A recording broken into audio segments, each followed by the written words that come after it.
Olá, amigos, bom dia. Estamos aqui no pós-feriado, mais uma live surpresa, né? Conforme havia prometido anteriormente, conforme também foi verificado na enquete que fizemos, né? Ganhou a maioria. O pessoal preferiu a gente fazer uma live aqui sobre o direito do medicamento, né?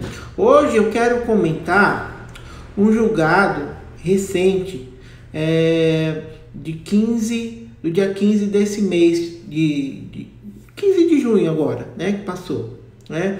Um julgado do STJ, do Superior Tribunal de Justiça. Ele condenou uma indústria farmacêutica pelo fato do paciente ter desenvolvido uma compulsão após o uso do medicamento, né? Só para vocês entenderem, né, a gente vai dar um preâmbulo mais ou menos do que se tratou esse processo, né? E qual foi a teoria do direito do medicamento utilizada pelo STJ que nós desenvolvemos aqui no escritório, né? Só para vocês entenderem o que vem a ser o direito do medicamento, que está dentro de uma das disciplinas desse curso livre do direito hospitalar preventivo, né? Então, a terceira turma do STJ aumentou a indenização que um laboratório terá que pagar ao espólio de uma paciente que desenvolveu compulsão por jogos ao usar um remédio para o tratamento de Parkinson. Ela dilapidou todo o seu patrimônio em decorrência do efeito colateral do medicamento, que não constava à época, na bula, quando foi utilizado por ela, não constava esse efeito colateral, né, de desenvolver uma compulsão por jogos. Então, diagnosticada com Parkinson em 1997, a paciente passou a usar esse medicamento, o Cifrol, que é o nome do medicamento utilizado para ela para combate do Parkinson, Cifrol, cuja dose foi aumentada por recomendação médica. Isso é muito importante salientarmos. A dose foi aumentada por recomendação médica. Ela começou a tomar o medicamento em 97, houve aumento da dose em dezembro de 1999. Então, no período de julho de 2001 a setembro de 2003, a paciente desenvolveu o chamado jogo patológico e acabou perdendo mais de R$1 milhão de reais por conta disso.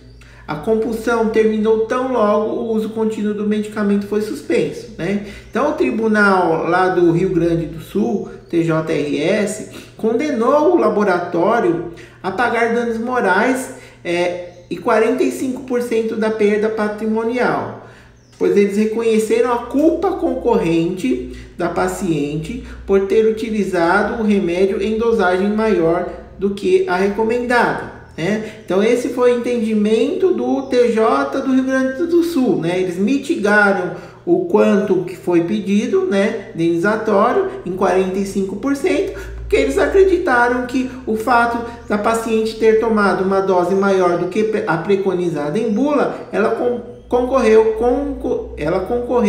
pelo ato danoso, pelo desenvolvimento desse efeito colateral do jogo patológico. Mas, em verdade, este aumento da dosagem não foi por livre liberalidade da paciente. Ela foi respaldada pelo documento médico, que é, no caso, a prescrição do médico.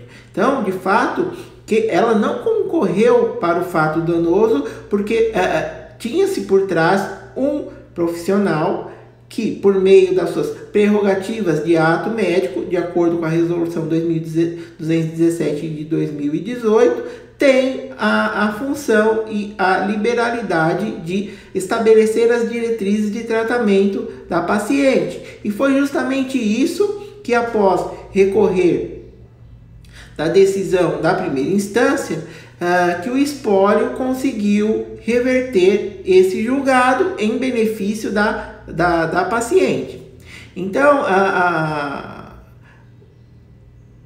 o espólio, a pessoa morreu ao longo do processo, né? Afirmou que o caso deve ser resolvido, né? O STJ afirmou que o caso deve ser resolvido quando recorreram, né? Com base no Código de Defesa do Consumidor, pois diz respeito a acidente de consumo, a modalidade e fato do produto, uma vez que o medicamento não teria oferecido a segurança legitimamente esperada pelo usuário em virtude da falta de informações sobre justamente os riscos, né, que este medicamento poderia trazer, né? A relatora do STJ nesse processo ressaltou que, no caso do medicamento, o fabricante tem o dever de informar sobre o risco inerente ao seu uso, como está previsto no artigo 9º do Código de Defesa do Consumidor, né?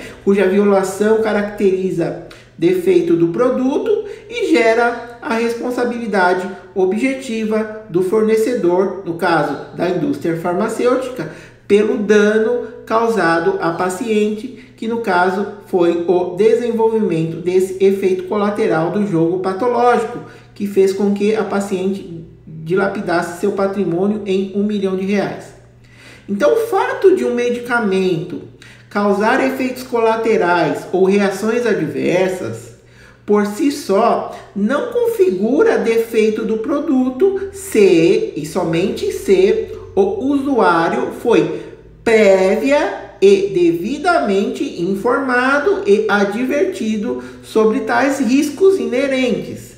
Então, de modo a poder este paciente e o seu prescritor médico, né, decidir de forma livre, refletida e consciente sobre o tratamento que lhe é prescrito, né? Exercer a sua autonomia de vontade com relação à diretriz deste tratamento, além de ter a possibilidade ainda de mitigar, relativizar eventuais danos que venham a ocorrer durante ou ao longo deste tratamento. E também, pessoal, ficou comprovado no processo que o jogo patológico, doença reconhecida pela Organização Mundial de Saúde, foi efeito colateral do medicamento em que tal risco ele não constava da bula à época dos fatos. Atualmente, a bula do Cifrol alerta sobre essa possibilidade, né? Então, justamente o STJ utilizou nossa teoria para a responsabilidade da empresa, né?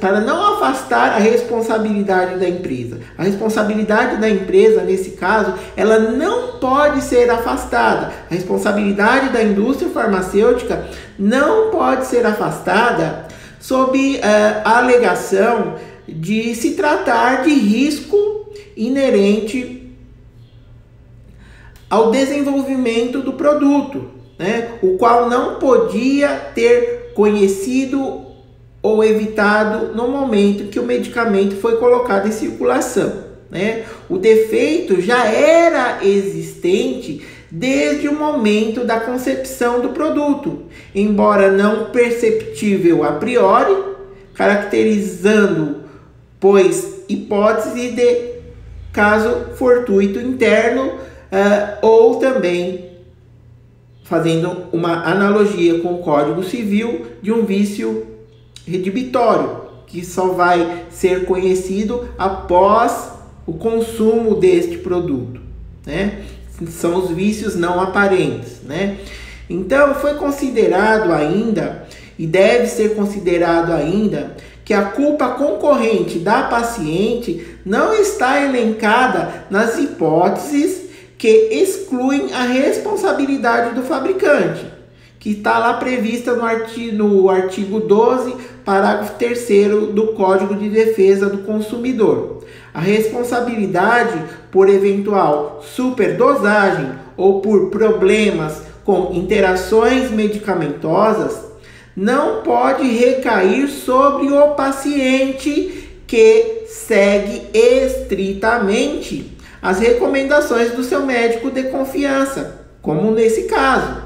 O paciente não aumentou a dosagem do Cifrol por mera liberalidade própria de si mesmo. Não, ela aumentou a dosagem por conta da prescrição do seu médico de confiança. Então não pode ser alegado culpa concorrente nesse caso, já que a paciente não concorreu para o fato danoso. Então, ao se afastar a culpa concorrente, o STJ determinou o pagamento integral dos danos materiais e não como foi exarado na sentença de primeira instância do TJ do Rio Grande do Sul, que eram só 45%. Né? Afastou-se no STJ a culpa concorrente e condenou-se a indústria farmacêutica ao pagamento dos danos materiais na sua integralidade, levando em conta que a vítima tinha doença de Parkinson e que, por causa da compulsão, deixou de trabalhar como advogada quando já estava com mais de 50 anos. Fase maior de dificuldade de retorno ao mercado de trabalho. Né? Os ministros aumentaram o valor dos danos morais, também, que eram de 20 para 30 mil reais.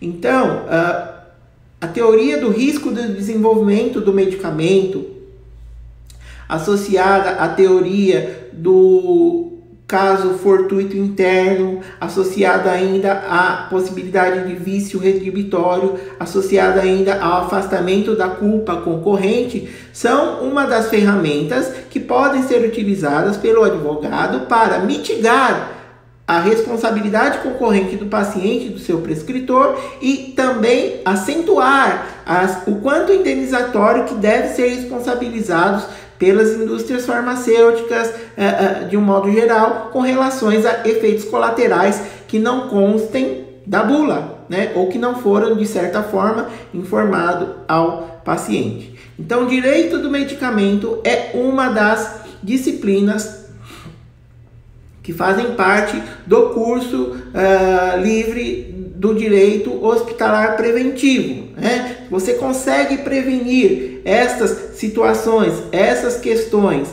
tanto para a indústria farmacêutica quanto para os hospitais.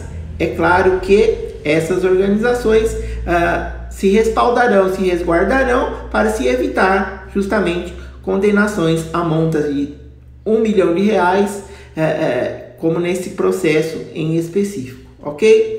Esperamos vocês no nosso curso livre de Direito Hospitalar Preventivo. Fizemos um conteúdo muito bom, com muito carinho, para os operadores do direito, para os profissionais da área da saúde, com uma linguagem acessível a esses dois mundos. Né? As inscrições podem ser feitas através do link que encontra-se na nossa bio do Instagram, né? O preço está bem acessível e pode ser dividido aí. Eu fiz as contas, dá R$2 por dia, né? Tá bem acessível mesmo, né? Pelo que entregaremos a vocês, tá bom? Esperamos vocês lá em outubro. Até mais, pessoal!